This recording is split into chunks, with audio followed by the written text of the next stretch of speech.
My partner, who I have been with for over a year, and I have been living in a small town in Texas at her mom's house since June 2nd, when her brother made an attempt on his life. She just told me I've made her summer here a living hell.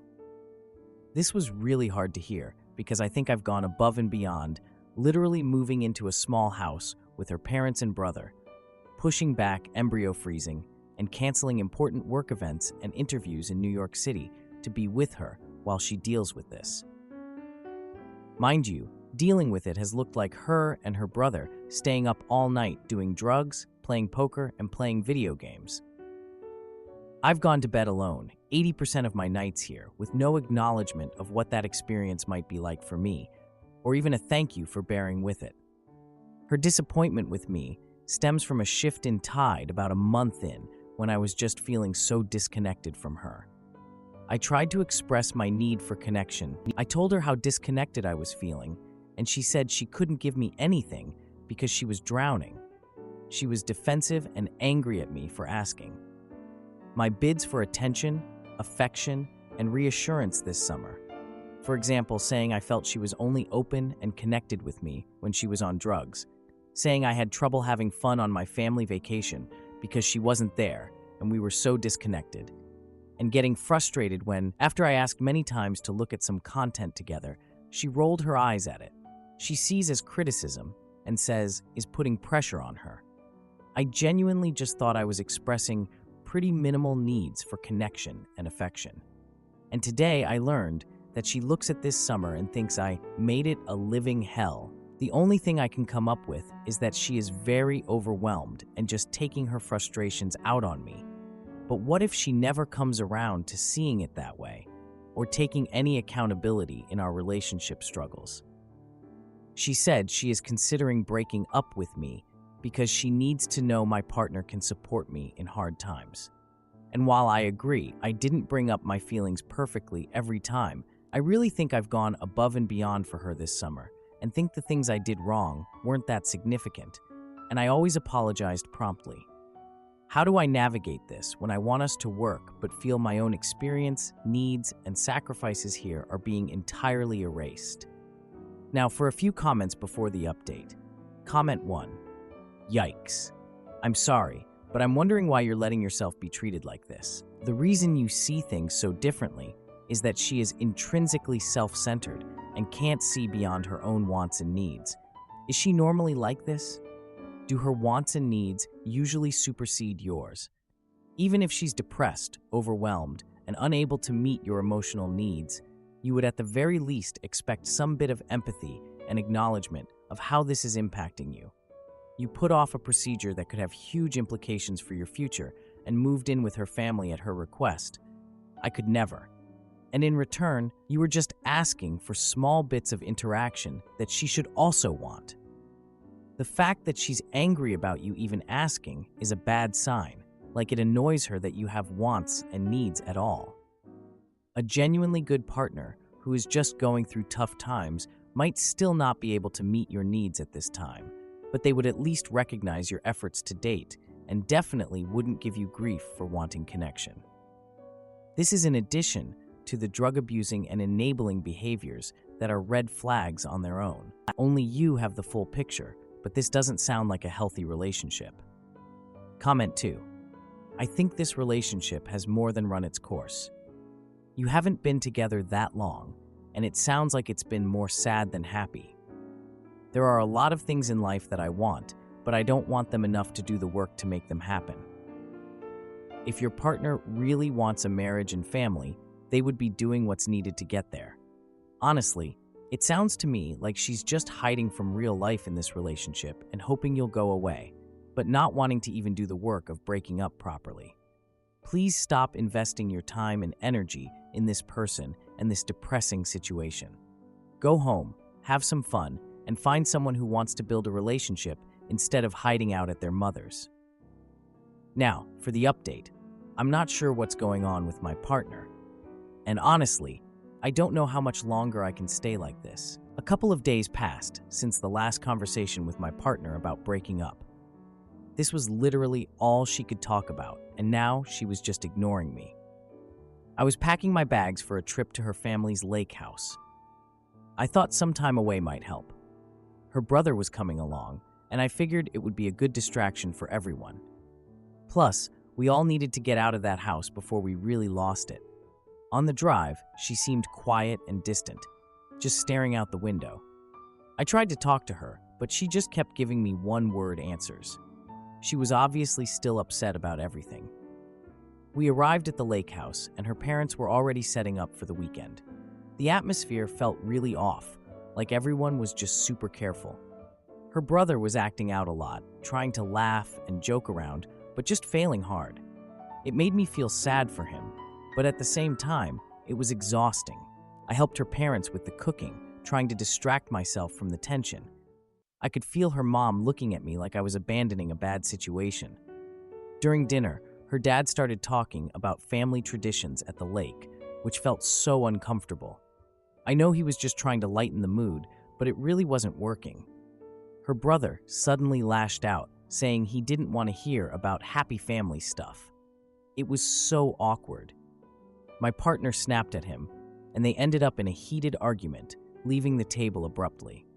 I felt lost and decided to help clean the kitchen while her parents looked worried. They kept asking me if I was okay, and I just said, yeah. I really didn't know what else to tell them. Later that night, I found my partner sitting alone by the dock with her brother. I approached them, but she told me to go away, saying they needed time. I went back inside, feeling even more disconnected. Honestly, I just wanted to spend some time with her. The next day, I tried to engage her in conversation, but she was cold and distant.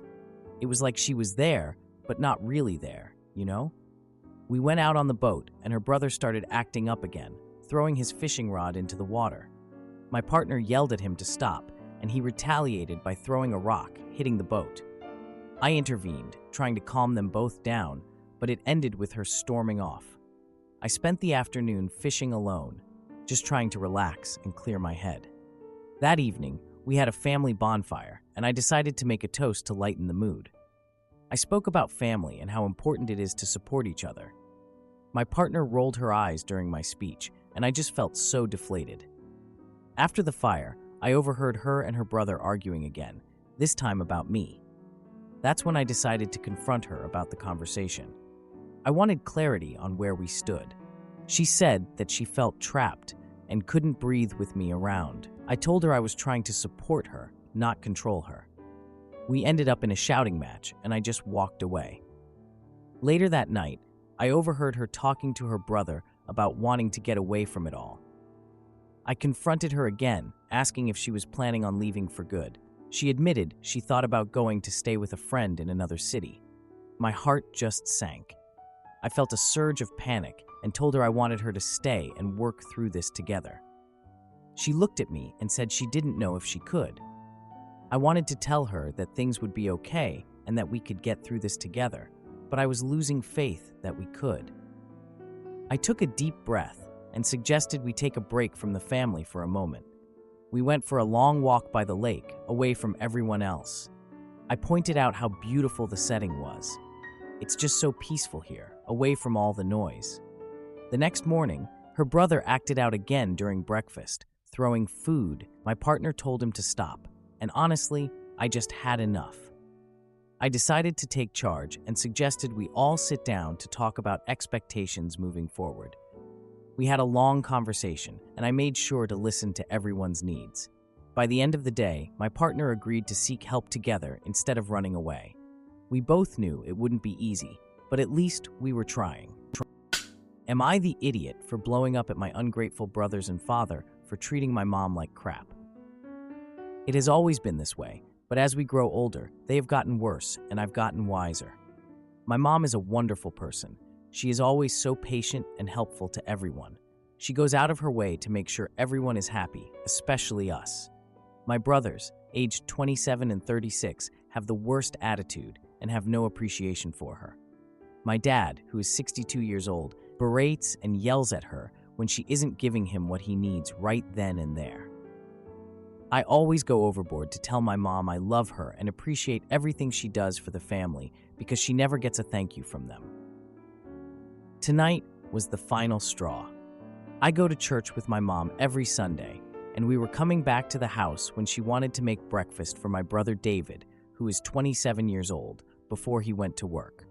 Church ran late, so she said he would have to eat fast before leaving. He grunted and groaned and told her to just forget about it. She said she would try her best to make this meal for him to have time to watch television like he always does. I told him he better say thank you and apologize for his behavior, because she's told me more than once she feels that no matter how much love and affection she gives David, he is always disgusted with it. I'm glad he actually apologized, but I never heard a thank you. She got a phone call from my eldest brother Daniel, who is 36 years old, that his car window wasn't working as he was heading to his home from a road trip.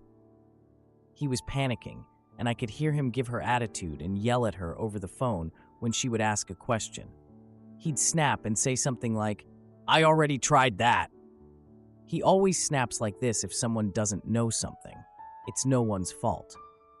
Well, as she was talking to him, my dad kept talking over her to ask her questions, wondering what was going on, or to tell her what to do. She was stressing out because two of them were talking at once for her attention, and my dad yelled at her for not listening to him. She's very distressed at them, and I could not be more angry. I want to actually fight these guys for even snapping at her. She does not deserve these jerks. I want to talk to each of them, but I'm afraid their stubborn behavior that has been ingrained into their heads won't ever change. I want to yell at all of them for being horrible. I don't know where to start. I need advice. Now, for a few comments before the update. Comment 1. If you can record their abuse towards her, that would be a good start. Then you can sit them all down together, play it to them so they can hear exactly what they sound like, and then shame them by saying, "Is that how you treat your mother or wife?" It is disgusting behavior. But also, she really needs to start standing up for herself. She is letting them do this, and it probably won't stop until she stands up for herself. My mom is very similar. I could yell at her, and she would never yell at me back. She would probably just say sorry or something, even if it wasn't her fault. My dad treated her badly, but both my sister and I would never treat her that way. I am very careful, even if I am annoyed with her, to not snap at her like my dad would have. Your brothers are awful to do that to their own mother. You could excuse it if they were teenagers, but being adults themselves, they should know better. Comment 2. My dad talks to my mom like she's an idiot and the most annoying person he knows. He used to talk to me and my sister that way as well until we got older and started setting firm boundaries about what was acceptable for him to say to us. Now when he starts going off on my mom for some perceived slight, I'll stand next to her, stare him in the eyes and say, "There's probably a different way you could talk to her, huh?" And I don't stop looking at him until he changes his tone. I can't tell you for sure that it'll work with your family, but what I've found is that interrupting the behavior as it's happening and pointing out that it's unnecessary has helped divert it multiple times. Good luck, OP. I'm sorry you've been put in this position. Now, for the update. 2 days passed since the dinner confrontation, and man, things were still pretty rough at home. I mean, I felt like I was walking on eggshells every time I passed by my family. It was ridiculous. So, I thought, why not host a family dinner? I figured it might ease the atmosphere and help us have a fresh start. Plus, I needed to get everyone in one place to talk this out one way or another. I decided on a lasagna night. My mom absolutely loves lasagna, and I was hoping that would put a smile on her face. So I sent out the invites via a casual group text to David, Daniel, and our dad. David shot back a one-word response, just a sure, while Daniel left me on read. Classic. I spent a good chunk of the day cooking and prepping, trying to make everything perfect, you know? When everyone arrived, I could hear David before I even saw him. He was complaining about the smell of garlic. I just brushed off his comment and focused on my mom's smile when she walked into the kitchen. I was really hoping this would turn her mood around. Then, while I was setting the table, Daniel barged in and demanded to know what was for dinner. I tried to explain that we were having lasagna, but he cut me off with some lame joke about the typical mom dish. Like, seriously? His dad jumped in too, saying he hoped it wasn't too cheesy. Dude, it's freaking lasagna. So, we sat down to eat, and the entire time, David was just shoveling food onto his plate, not even acknowledging the effort I'd put into making this meal. I decided to try and redirect the conversation in a positive way, so I asked my mom how she made the lasagna. Daniel rolled his eyes and said he didn't care about cooking tips. I lost it at that point. I snapped and told Daniel to respect our mom and her cooking. This set David off, and he started shouting that it was just a joke and that everyone was being too sensitive. I told him it wasn't about sensitivity, but about decency. I mean, come on. Then our dad slammed his fist on the table, demanding everyone to calm down.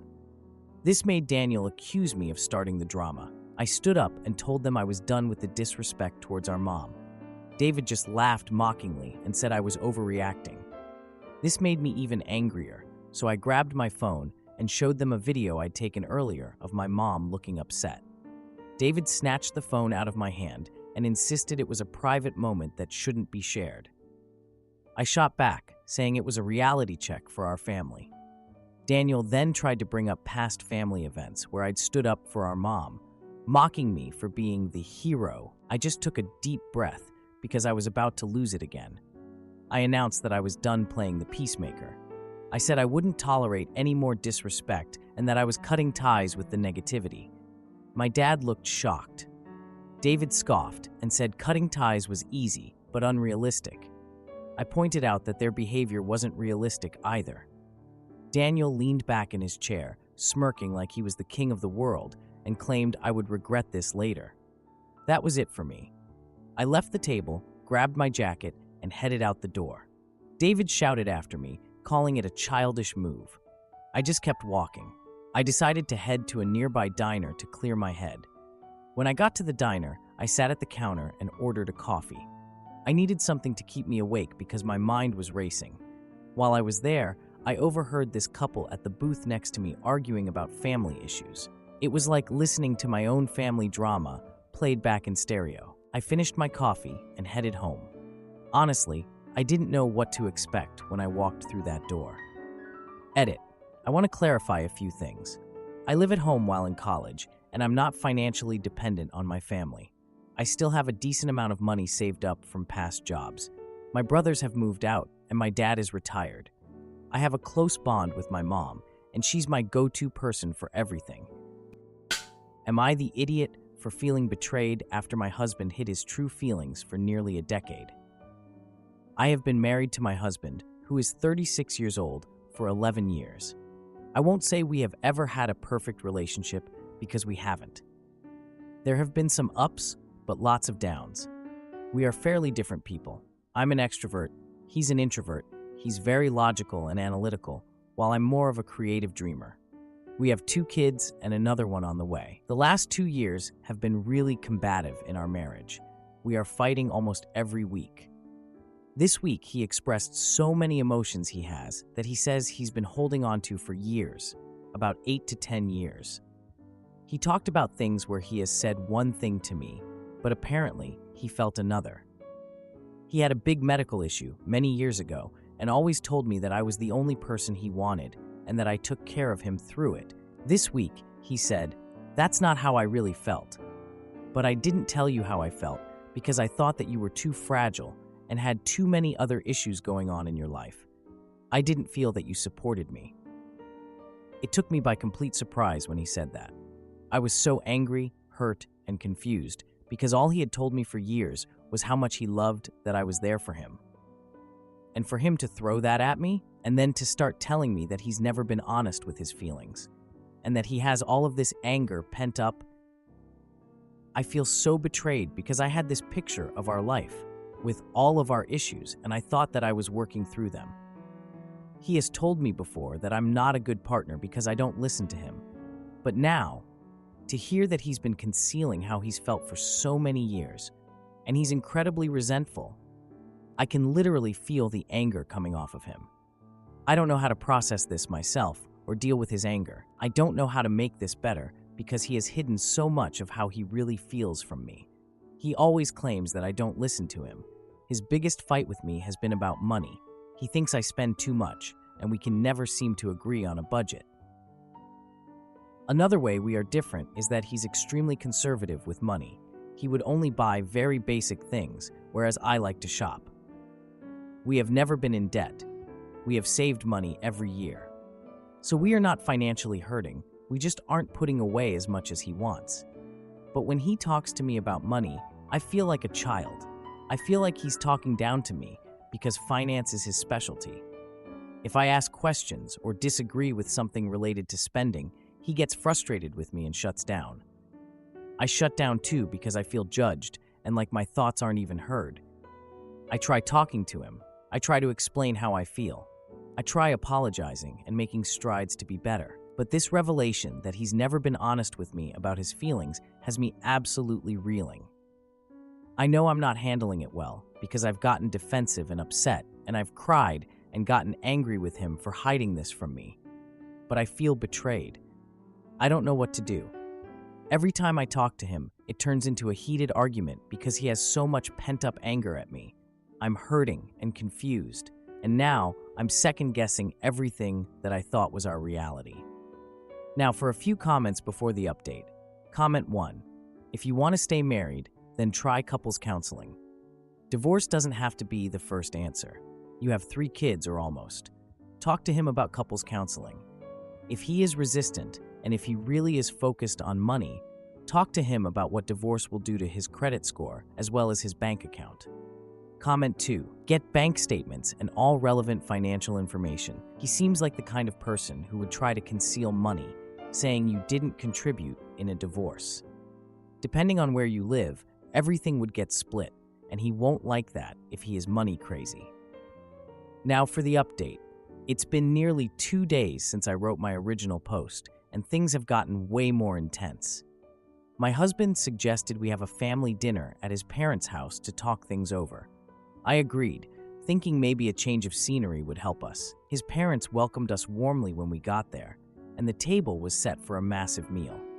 I could see this was their way of making us feel at home, but I had no idea how that home would soon be filled with even more drama than usual.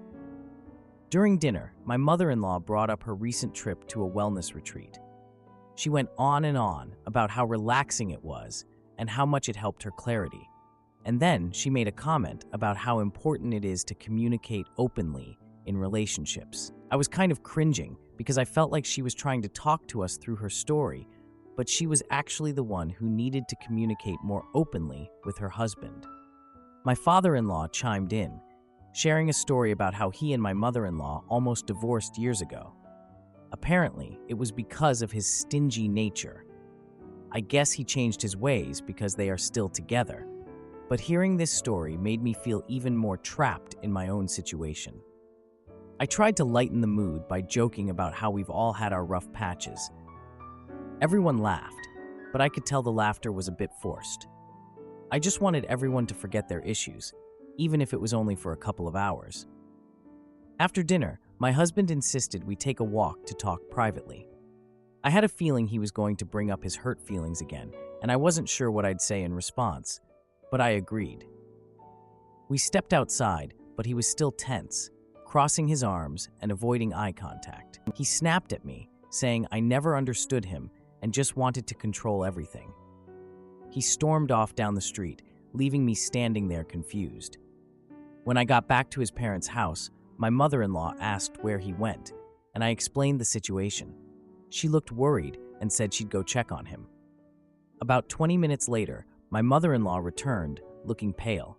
She whispered something to my father-in-law, and they both exchanged worried glances. I asked what was going on, but they just told me to sit tight. My husband returned, visibly shaken, and immediately asked to speak to his parents. They stepped outside, leaving me alone with his brother, who looked equally concerned. I overheard snippets of their conversation, mentioning serious issues and emergency. His brother finally sat down next to me and said we should probably brace ourselves. A few moments later, my husband returned, looking even more distressed. He announced that his father had a serious health issue and might need surgery soon. The room went silent as the weight of his words hung in the air. Everyone rallied around his father, discussing plans and next steps. My husband noticed me watching and pulled me into the family discussion, asking for my support as they navigated these next tough days together. We all gathered together, united in facing the uncertainty ahead. With everything going on, I feel like my own problems have been pushed to the back burner, and I don't know if that's a good thing or a bad thing. I'm just trying to be there for my husband, even if he doesn't always want me around. Edit. I spoke to my husband about our relationship after the family issues calmed down. He admitted he didn't know how to fix us. If you like this video, you'll probably like these too. Also, while you're here, please consider subscribing. It's your support that keeps this channel alive and allows me to make better and longer videos. Have a great day.